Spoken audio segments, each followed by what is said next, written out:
Capítulo primero. Ser humano, sociedad y cultura. El derecho puede facilitar o dificultar la realización de la libertad humana o cualquier otro fin o valor del derecho. La justicia del derecho tiene que ver con la manera en que las normas jurídicas y las instituciones garantizan y protegen los derechos humanos y desarrollan los procedimientos democráticos. El derecho es parte de la cultura de una sociedad y presenta rasgos culturales específicos que atienden al tiempo histórico y al espacio geográfico. Al igual que a la familia jurídica en la que se integra ese derecho concreto. Y. Ser humano. El derecho se ocupa de la vida humana social, la organiza y establece pautas de comportamiento para la vida humana en sociedad. Son el ser humano y la vida social los elementos condicionantes del derecho. El ser humano, en cuanto persona en el sentido filosófico y no solo biológico, es un ser libre con capacidad de elección. La libertad psicológica como dato de la circunstancia humana, distingue al hombre de los restantes animales y orienta su acción y su reflexión. Sin la libertad humana no habría vida social, historia, cultura, ni, por supuesto, normas que regulen la conducta humana con carácter coactivo o autoridades que las impongan. La libertad psicológica no solamente condiciona la producción normativa del derecho, sino que es además el factor en virtud del cual el derecho a veces no es obedecido voluntariamente por el ser humano. Los seres humanos pueden decir no al derecho o aparte de él. Pueden resistirse al derecho y, de acuerdo con el tipo de sociedad o a la evolución de la misma. Otros seres humanos revestidos de autoridad utilizan la fuerza del aparato coactivo del Estado para afrontar la desobediencia a la norma jurídica, que obliga, prohíbe, psicológica es punto de partida para el desarrollo humano a través de la libertad de elección. Por medio de la capacidad para discernir y elegir. El ser humano puede, si así lo quiere y lo permiten sus circunstancias concretas, construir su vida hacia la libertad individual y hacia relaciones de equilibrio, armonía y de reciprocidad con los demás, superando los obstáculos y condicionamientos que se encuentran en el propio ser humano, en su cultura o que son parte de su tiempo histórico. El derecho puede facilitar o dificultar la realización de la libertad humana. Pues es en la vida social, lugar de actuación del derecho, donde cada ser humano tiene que realizar el esfuerzo para alcanzar su libertad y la de los demás. Lo mismo podríamos decir de otros valores o fines a los que el ser humano ha aspirado históricamente. Tales como la dignidad, la igualdad, la justicia, la solidaridad, el bien común, la democracia, la tolerancia, etc. La libertad de elección no es un elemento abstracto, está en relación con otros factores biológicos, psicológicos, sociales y culturales que configuran la totalidad del ser humano.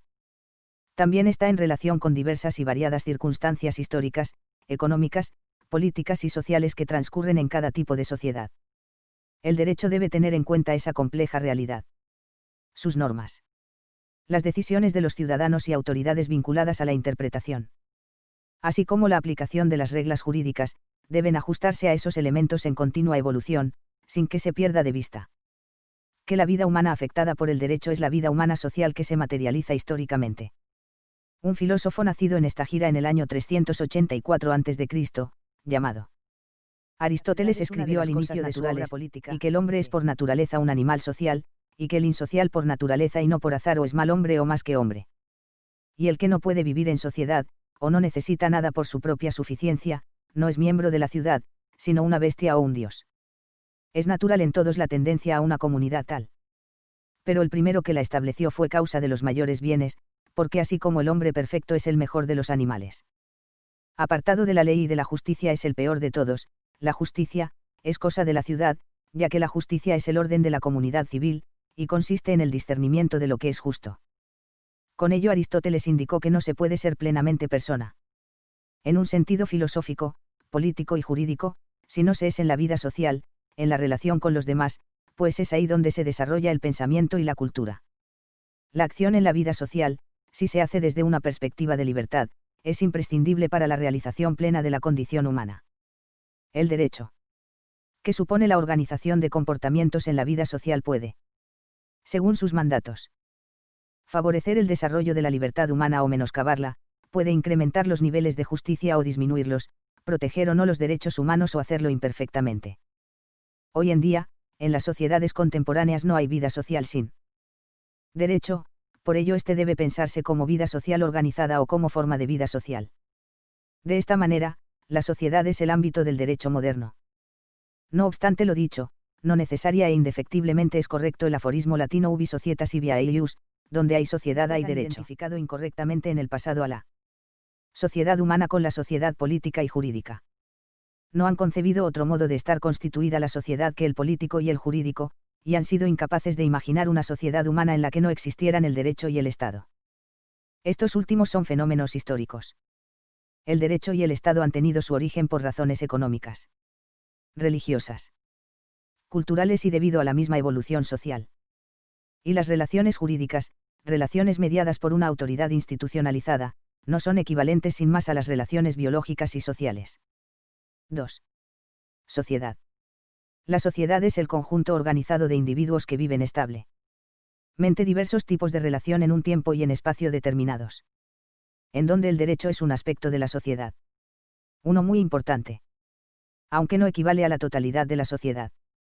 Pues existen otro tipo de relaciones, económicas, sociales, políticas, culturales, etc., y de normas diferentes a las jurídicas, religiosas, morales, de trato social y costumbres. Entre otras. En las sociedades contemporáneas el derecho, como dice Carlos Santiago Nino, está en todas partes. Este autor señala para demostrar lo contenido de ejercitar su agradable voz bajo la ducha. Recordando que vecinos con poca sensibilidad artística podrían hacer valer ciertas ordenanzas contra los ruidos molestos, seguramente usted se habrá vestido al salir de su casa. ¿Por qué? Entre otras razones. Usted sabe bien que hay regulaciones jurídicas que desalientan una excesiva ligereza en el vestir, probablemente usted haya celebrado un contrato tácito de transporte al ascender a un ómnibus público. O si ha conducido su automóvil. Habrá seguido. O simulado seguir algunas reglamentaciones y habrá hecho uso de la facultad jurídica de transitar por la vía pública, es casi seguro que usted debe haber celebrado varios contratos verbales de compraventa. Al adquirir, por ejemplo, el periódico o cigarrillos. Y de locación de obra. Al llevar, por ejemplo, sus zapatos a arreglar. Aunque usted no tenga un físico imponente. Usted tiene alguna confianza en que probablemente no será golpeado, insultado, vejado o robado gracias a la coraza normativa que proporciona el derecho, la organización donde usted trabaja o estudia. Es de esperar que usted no sea miembro de una asociación ilícita. Está seguramente estructurada según una serie de disposiciones legales. Si usted tiene que hacer un trámite, quizá no advierta que cada uno de sus intrincados pasos está prescripto por normas jurídicas. Esos ejemplos y otros constatan que todas y cada una de las etapas por las que pasa la vida de una persona.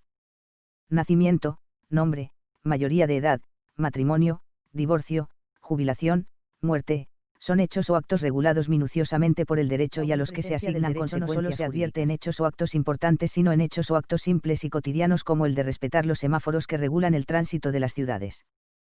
Comprar el periódico. Pagar el impuesto predial o los derechos por la tenencia de un vehículo automotor, pagar la renta a nuestro casero, o los servicios de agua, electricidad o teléfono que ordinariamente recibimos. Manuel Atienza indica que hasta tal punto están juridificadas nuestras sociedades que, con frecuencia, lo que en principio aparece como alternativas al derecho resulta ser simplemente otra forma de derecho. Por ejemplo, la crisis de la administración de justicia está dando lugar a otras formas de resolución de conflictos como el arbitraje, la conciliación o la mediación, pero se trata solo de alternativas al mecanismo judicial, no al derecho, pues esos procedimientos, aunque sea en parte, están regulados por el propio derecho. Todo parece indicar que cuando más desarrollada y compleja es una sociedad hay necesidad de mayor número de instrumentos jurídicos. La complejidad y el desarrollo de las sociedades no significa necesariamente que su derecho sea más justo. En las sociedades primitivas con un derecho básico y rudimentario podemos encontrar ejemplos de normas y decisiones de autoridad mucho más justas que las normas y las decisiones de las autoridades de nuestro tiempo. La noción de sociedad justa, más que con la complejidad del derecho, tiene que ver, según criterios de nuestra época, con la manera en que la sociedad y el derecho de la misma procuran el bienestar, la libertad, la igualdad, la democracia y la tolerancia de los individuos, que históricamente se ha discutido si puede haber sociedad sin derecho. Los marxistas, los anarquistas y algunas corrientes del cristianismo, entre otras posturas como la de Platón y dentro del pensamiento utópico, han sostenido que no solo es deseable sino posible. El marxismo, por ejemplo, aduce que el derecho y el Estado aparecieron con el surgimiento de las clases sociales y que éstas nacen cuando en la antigüedad se estableció el modo de producción asiático basado en el control por algunos de los recursos hidráulicos. El derecho para el marxismo es un instrumento de dominación, de control social, de las clases dirigentes. las que detentan los modos de producción económica, sobre las otras y, con el advenimiento de la futura sociedad comunista, al desaparecer las clases sociales, no será necesario el derecho ni ningún otro instrumento de sujeción. El anarquismo piensa que la cooperación entre los seres humanos y la educación permitirá abolir las leyes y cualquier tipo de autoridad. La sociedad libertaria es aquella en donde no habrá cadenas de ningún género. Las corrientes cristianas que propugnan por el fin del derecho reclaman la vuelta a la forma de vida de las primeras comunidades cristianas, en las que no existía un derecho institucionalizado. Respecto a las sociedades primitivas, se analiza si en ellas hay o hubo derecho. El padre de la antropología jurídica, Bronislaw Malinowski, sostuvo que son jurídicas las normas que se conciben y aplican como obligaciones vinculantes. Y para que existan estas basta que se dé alguna presión por parte del grupo, lo que puede ocurrir sin necesidad de autoridades.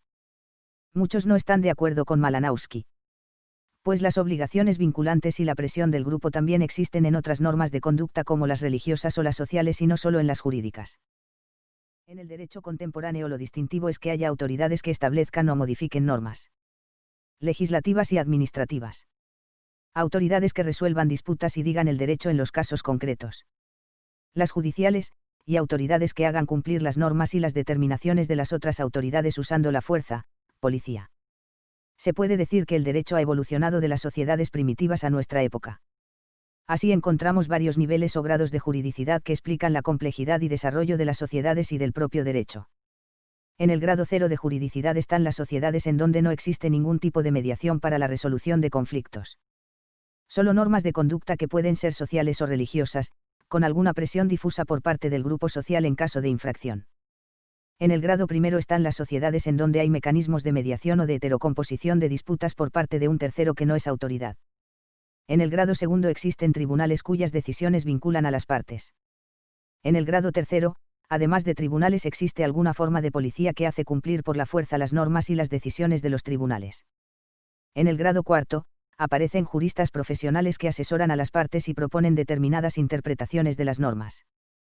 En el grado quinto, además de los elementos expuestos, hay órganos legislativos con facultades para establecer o modificar normas. De lo anterior es claro que el derecho y el Estado no son instituciones naturales. Porque los individuos cedieron su capacidad de violencia a una institución coercitiva permanente. Las respuestas que se dan desde la historia y la antropología social indica que el derecho y el Estado surgen con las clases sociales cuando se introduce en las sociedades del mundo antiguo, Egipto y Mesopotamia, el modo de producción asiático, basado en el control de los recursos hidráulicos de los ríos. 2. La religiosa, que indica que la aparición de las estructuras estatales y jurídicas es tan antinatural que solo fue posible por la aceptación religiosa de la coerción. 3. La que indica que el derecho nace para tratar el conflicto en las sociedades complejas. La solución del conflicto exige de la existencia de una o varias instituciones que aseguren de alguna forma la ordenación de la sociedad. En el derecho podemos encontrar tres dimensiones si tomamos en cuenta sus posibles orígenes. 1. La dimensión conflictualista. 2. La dimensión esencialista. 3. La dimensión funcional. Las tres concepciones ven al derecho como un instrumento de organización social que se integra por normas jurídicas que regulan la conducta de las personas. Las que son creadas y modificadas por autoridades facultadas para ello, interpretadas y aplicadas por otras, algunas de las cuales pueden usar la fuerza para hacerlas cumplir. La dimensión conflictualista sostendrá que el derecho debe regular los conflictos de intereses económicos y de carácter ideológico, ya sea para prevenirlos, solucionarlos e inclusive fomentarlos, pero de forma justa e igual para todos. La concepción conflictualista del derecho puede ser entendida en el sentido que el derecho regula o soluciona conflictos o, como lo sostienen los marxistas, que el derecho no surge con la intención de solucionar conflictos sino más bien de encubrirlos. El derecho se ha empleado históricamente como lo establece el marxismo. Pero también debe reconocerse que el derecho pretende, al menos teóricamente, solucionar conflictos con apoyo en fundamentos de equidad y justicia. Hay conflictos que tienen su origen en intereses económicos, los que se producen entre personas o grupos cuando se dan situaciones de incompatibilidad en sus aspiraciones o en sus necesidades respecto a los bienes que pueden satisfacerlas. Los conflictos económicos nacen, entre otras, de las siguientes causas: la escasez de bienes para satisfacer nuestras necesidades, la indigencia del individuo, la vulnerabilidad del individuo, la falta de solidaridad, etc. En los conflictos económicos El derecho puede dejar la solución a la espontaneidad social. Como ocurre en algunos sistemas jurídicos que entregan al libre juego del mercado las consecuencias del funcionamiento de la economía. O puede regular y determinar soluciones para tutelar intereses que se consideran importantes como la propiedad. Existen también conflictos ideológicos, que tienen como causa la autoafirmación del yo, siempre y cuando el deseo de ser diferente no es pretexto para encubrir o justificar un conflicto de intereses económicos. Los conflictos ideológicos afirman el derecho a ser y pensar en forma distinta. Es decir, tienen que ver con la diversidad, el pluralismo y la tolerancia entre las personas y los grupos que componen las sociedades. En estos conflictos, el derecho suele fomentar la tolerancia, el pluralismo y los derechos de las minorías porque se entiende que la diversidad, el pensar y ser diferente, es la causa del progreso y de la evolución humana. La dimensión esencialista propone que el derecho realice y materialice tanto la justicia como los valores de libertad, igualdad, dignidad, solidaridad, democracia y bien común. Para esta concepción el derecho carece de sentido si no consigue que esos valores se concreten en la vida social. Algunas corrientes del derecho como las que constituyen las diversas tendencias del iusnaturalismo hacen hincapié en el derecho como dimensión funcional entiende a la sociedad como un todo coordinado y en equilibrio, en el que el papel del derecho consiste en mitigar el conflicto, facilitar las relaciones sociales y reprimir las conductas irregulares. El derecho en esta dimensión es un instrumento de organización y de conservación más que de cambio y transformación social. Las principales funciones del derecho, ya mencionadas en la introducción, para esta concepción son: 1. Función integradora que se asocia con la idea de orden, de control social y, en definitiva, con la noción de una sociedad pacífica y sin conflictos. 2. Función de resolución de conflictos para que el derecho los resuelva y restituya las cosas a las situaciones anteriores al surgimiento de los mismos. 3. Función de orientación social que el derecho realiza por su carácter persuasivo, cuando dirige las conductas y expectativas de las personas de acuerdo con un sistema normativo que brinda certeza y evita perjuicios. 4. Función de legitimación del poder porque el derecho confiere respaldo social al poder que se institucionaliza jurídicamente al determinar las competencias y procedimientos entre las autoridades, así como los supuestos para el uso de la fuerza con fundamento normativo. 5. Función distributiva que se concreta en el reparto de bienes económicos y de oportunidades. 6. Función educativa porque el derecho pretende formar buenos ciudadanos, por eso en Roma una de las finalidades del derecho se concretaba en 3 principios. Vivir honestamente, honeste vivara. No dañar a nadie, neminem laedere, y dar a cada uno lo suyo, suum. Cuique tribuere. 7. Función represiva y promocional porque el derecho castiga y sanciona las conductas antinormativas. Pero también premia las conductas adecuadas o conformes con las normas como al reducir impuestos o derechos a quienes derecho como un instrumento de conservación y de mantenimiento del statu quo. Lo que puede desvirtuar el sentido del derecho. Pues en los extremos de esta dimensión. El derecho es un instrumento en manos de los poderosos que tiene por propósito enmascarar la realidad y los conflictos para evitar cualquier tipo de cambio, tal como lo pensaron los marxistas. Frente a esta dimensión y a las escuelas funcionalistas que la sostienen. Otras escuelas como la del uso alternativo del derecho o el garantismo. Consideran que el derecho puede ser usado como factor de cambio y de transformación de las estructuras sociales. Para proteger derechos humanos, para promover la democracia, para garantizar la crítica interna y externa al derecho a fin de hacerlo más compatible con los valores jurídicos de justicia, igualdad y libertad. No siempre existen las condiciones históricas o políticas para cambios radicales, sin embargo, el derecho puede introducir reformas sociales, económicas o culturales en la sociedad. De manera indirecta, por ejemplo, cuando el derecho establece la obligatoriedad de la enseñanza, o de manera directa cuando despenaliza el aborto o regula sociedades de convivencia. En ocasiones los poderes públicos, legislativo, ejecutivo y judicial, y otros órganos del Estado pueden promover reformas importantes en la sociedad. Ya sea legislando, aplicando las normas o interpretando y argumentando el derecho con un sentido progresista consecuente con los derechos humanos y la democracia. La dimensión de la vida humana social en la que se inserta el derecho trasciende a los actos, realidades psíquicas y corporales, y relaciones entre seres humanos que se manifiestan en un momento concreto. La experiencia humana se perpetúa y se acumula a la experiencia y a la acción de otros seres humanos con efectos sobre las generaciones venideras que a su vez crean, ampliando y corrigiendo lo heredado, nuevas realidades que les trascienden. La cultura es la obra del hombre cristalizada para generaciones futuras, por impulso del mismo ser humano y condicionada por todos los factores que se interinfluyen en la vida social. Económicos, religiosos, ideológicos, políticos, técnicos, entre otros. La cultura es histórica, estable y cambiante al mismo tiempo, y tiende a objetivarse, aunque nunca se puede separar del ser humano que es el motor de su movimiento. Según las definiciones clásicas se entiende por cultura o civilización un conjunto complejo de conocimientos, creencias, artes, moral, leyes, costumbres y usos sociales que el ser humano adquiere como miembro de una sociedad determinada. Otras definiciones hablan de legados sociales o de conjuntos de una tradición social. También se dice que al interior de una sociedad pueden existir diversas culturas.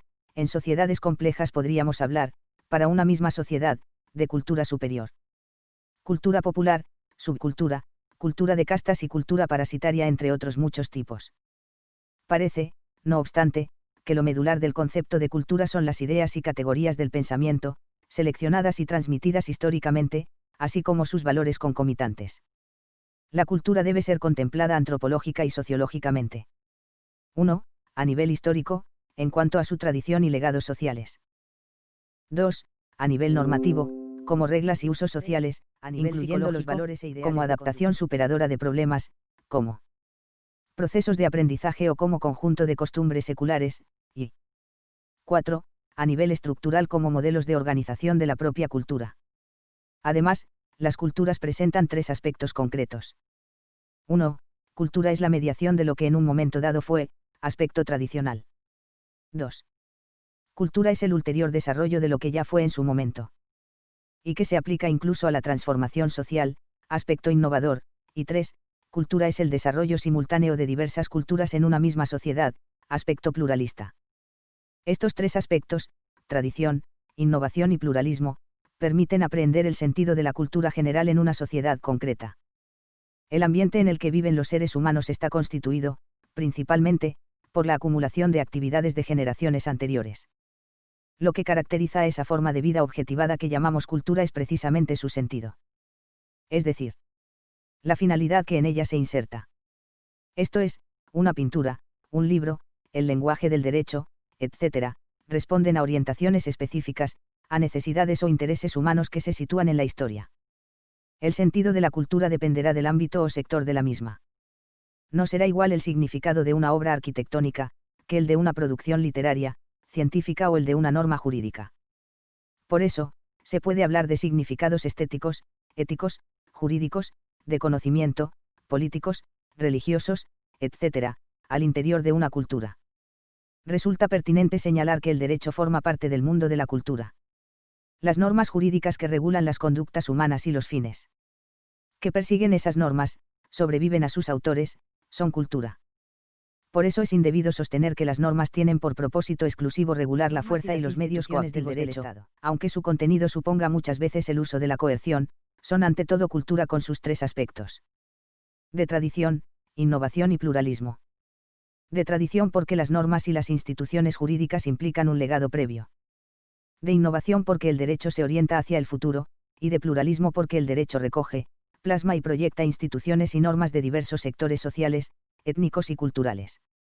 Existe una cultura jurídica en torno a los elementos que contribuyen a la formación del derecho y que constituyen los rasgos fundamentales de un sistema jurídico en un contexto social y en la forma específica del poder que fundamenta su validez. Las normas y las instituciones jurídicas no pueden estudiarse aisladamente, prescindiendo de la cultura y de la historia. El derecho está inserto en la cultura general y en el mundo social. Hechos que no entrañan la disolución del derecho en lo social, sino que lo que se hace es advertir el carácter integrador de las dimensiones normativas, sociales, axiológicas y argumentativas en el derecho y en la visión del derecho como cultura. La cultura jurídica puede ser externa e interna. La externa es la cultura jurídica de toda la población, esto es, las expectativas y sentidos que los integrantes de una sociedad dan al derecho. La cultura jurídica interna es la de los miembros de la sociedad que desempeñan actividades jurídicas especializadas. Casi todas las sociedades tienen cultura jurídica externa. Pues en ellas existen comprensiones y significados más o menos compartidos de lo jurídico. Pero en menor número las sociedades tienen cultura jurídica interna, pues para ello es necesario que haya especializaciones y profesiones jurídicas. Solo en sociedades con relativos niveles de desarrollo, en términos generales, existe una cultura jurídica contemporánea, ello dependerá del nivel de desarrollo del Estado de Derecho y las características democráticas que posea una sociedad. Es una cultura jurídica secularizada, tolerante, pluralista, individualista. En algunas sociedades multicultural. Con reglas imparciales de acceso al poder, con respeto a los derechos fundamentales, con una legitimidad basada en la soberanía del pueblo y con controles y límites al ejercicio del poder público. Es obvio que una cultura jurídica con estos elementos no se presenta en todas las sociedades, y aún en las sociedades en donde pudiera existir no ha sido siempre lineal y ha sufrido regresiones. Dentro de la cultura jurídica interna, es importante destacar que en algunas disciplinas, como en el derecho constitucional, se han elaborado esfuerzos teóricos muy serios para analizar ese ámbito del derecho como ciencia de la cultura. Peter Haberle ofrece instrumentos que permiten estudiar 50 años de vida constitucional alemana desde una perspectiva que va más allá del simple análisis de normas jurídicas. Haberle introduce la dimensión de tiempo histórico en su reflexión sobre las categorías de la cultura constitucional alemana. Antes de este autor, Jelinek había señalado que una misma norma en tiempos diferentes podía tener significados distintos. Mientras que Esmond extendió la pluralidad de contenidos de la norma al establecer que incluso en momentos coincidentes, la norma puede variar conforme al lugar de aplicación. Así un texto puede cambiar conforme a condiciones temporales y espaciales, en donde el elemento que explica la variación de significados de la norma es de sociedad abierta, plural y tolerante, y democrática requiere de un consenso cultural fundamental, el orden constitucional, que hace posible tanto la cohesión como la apertura. Toda constitución tiene como antecedente cultural la suma de las experiencias propias que el constituyente toma en cuenta para seleccionar las instituciones y darles un contenido determinado, pero también incluye una serie de demandas y expectativas que se producen en la sociedad en el momento mismo en que se lleva a cabo el acto constitutivo. En la cultura constitucional existen elementos de diferentes partes del mundo que se aportan a la visión de Estado constitucional de nuestro tiempo. Ejemplo de ello sería el federalismo norteamericano que se ha reproducido en muchos países. O los derechos humanos, cuyas primeras manifestaciones históricas de carácter contemporáneo se dieron en Estados Unidos y en Francia, que en la actualidad han sido interiorizados por todas las sociedades contemporáneas donde existe el Estado constitucional. Lo anterior significa que las contribuciones de cada sociedad, en cada etapa histórica, tienden a incorporarse a la cultura jurídica compartida, sin perjuicio de que cada sociedad lo haga, aportando sus propios matices. En ese sentido el Estado constitucional en un producto multicultural. Las culturas jurídicas de este tiempo tienen un componente nacional y otro compartido. Esas circunstancias nos permiten distinguir diversas familias jurídicas, entre otras: la francesa, la germánica, la escandinava, la inglesa, la rusa, la islámica y la hindú.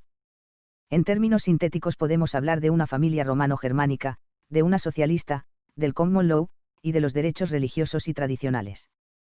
Derivado de la clasificación anterior, en el derecho constitucional existen los siguientes estilos constitucionales: democracia racionalizada, democracia social, democracia socialista y sistemas autoritarios.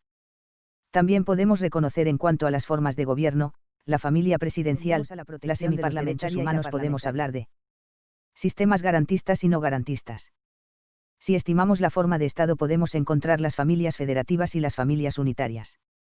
Si consideramos los contenidos prestacionales a cargo del Estado, tendremos una familia social y otra en la que no se prevén obligaciones prestacionales de carácter social a favor de los ciudadanos. Si utilizamos como criterio de clasificación la diversidad de formas democráticas determinaremos sistemas representativos, participativos y mixtos. Si adoptamos como criterio los tipos de control político y jurisdiccional tendremos una familia responsable, donde existen esos controles al poder, y una familia arcaica, en donde no existen tales límites y controles. Cada vez es más importante la visión del derecho desde la cultura jurídica, al grado de que autores como Zagrebelsky señalan que los grandes problemas jurídicos jamás se hallan en las constituciones, en los códigos, en las leyes, en las decisiones de los jueces o en otras manifestaciones parecidas del derecho positivo con las que los juristas trabajan, ni nunca han encontrado allí la solución. Los juristas saben bien que la raíz de sus certezas y creencias comunes, como la de sus dudas y polémicas, está en otro sitio. Lo que cuenta en última instancia, y de lo que todo depende, es la idea del derecho, de la Constitución, del código, de la ley, de la sentencia. La idea es tan determinante que a veces, cuando está particularmente viva y es ampliamente aceptada, puede incluso prescindirse de la cosa misma, como sucede con la Constitución en Gran Bretaña o en el Estado de Israel. Lo que hay detrás del derecho de los textos oficiales, son las ideas generales, la mentalidad. Los métodos, las expectativas, las estructuras de pensamiento y los estilos jurídicos heredados del pasado. La cultura jurídica dota de sentido al ordenamiento jurídico. Sin una cultura jurídica no sería posible aprehender los significados de las normas jurídicas ni el de las instituciones. De ahí su trascendencia, la que generalmente permanece ignorada o no advertida con suficiencia por los operadores jurídicos, jueces, autoridades, litigantes, etc. 4. Recapitulación. El ser humano y la vida social son elementos condicionantes del derecho. El ser humano, más allá de su dimensión biológica, es un ser libre con capacidad de elección. Sin la libertad humana no habría vida social, historia, cultura, ni por supuesto normas que regulen la conducta humana con carácter coactivo o autoridades que las impongan. El derecho puede facilitar o dificultar la realización de la libertad humana o cualquier otro fin o valor del derecho como la dignidad, la justicia, la igualdad o la seguridad jurídica. La libertad de elección del ser humano no es un elemento abstracto. Está en relación con otros elementos de la persona y con las circunstancias particulares de cada sociedad. El derecho toma en cuenta esa compleja realidad, para que sus normas y la interpretación que de las mismas hacen las autoridades se vinculen a los elementos individuales, sociales y culturales, que definen la vida humana social que se materializa históricamente. Para Aristóteles no hay persona sin vida social, pues es relación con los demás en donde se desarrolla el pensamiento y la cultura. En las sociedades contemporáneas no hay vida social sin derecho, sin embargo, tanto el derecho como el Estado son productos históricos, son consecuencia del desarrollo humano. Es posible que pueda haber sociedad humana sin derecho y sin Estado, por lo menos así lo postulan corrientes del pensamiento como el organizado de individuos que viven establemente diversos tipos de relación en un tiempo y espacio determinados, en donde el derecho es un aspecto de la sociedad. En las sociedades contemporáneas el derecho está en todas partes. Son sociedades que juridifican casi todas las actividades humanas, sin embargo, el hecho de que el derecho regule casi todas las conductas humanas no necesariamente significa que sea más justo. La justicia del derecho tiene que ver, en términos generales, con la manera en que las normas jurídicas y las instituciones garantizan y protegen los derechos humanos y desarrollan los procedimientos democráticos. El derecho ha evolucionado de las sociedades primitivas a nuestra época. Existen diversos niveles o grados de juridicidad que explican la complejidad y el desarrollo de las sociedades y del propio derecho. Existen 3 explicaciones sobre el origen del derecho y el Estado. 1. La marxista, que indica que el derecho surgió en torno a la apropiación de los recursos hidráulicos de los ríos. 2. La religiosa, que justifica lo jurídico a través de la aceptación humana de la coerción, y 3. La conflictualista, que señala el origen del derecho en relación con el tratamiento del conflicto social por vías institucionales y pacíficas.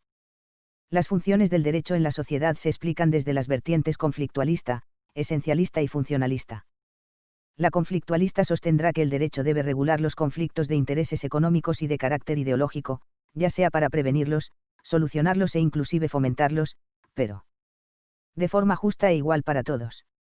La esencialista propone que el derecho realice y materialice la justicia y los demás valores del derecho.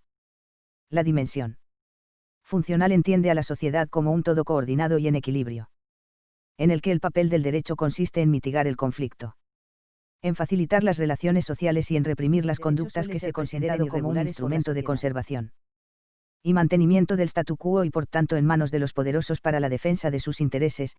Sin embargo, el derecho también puede ser instrumento de transformación y de cambio en la sociedad, tanto para reformar condiciones de la vida social como para sustituirlas y proponer otras alternativas, más justas y democráticas.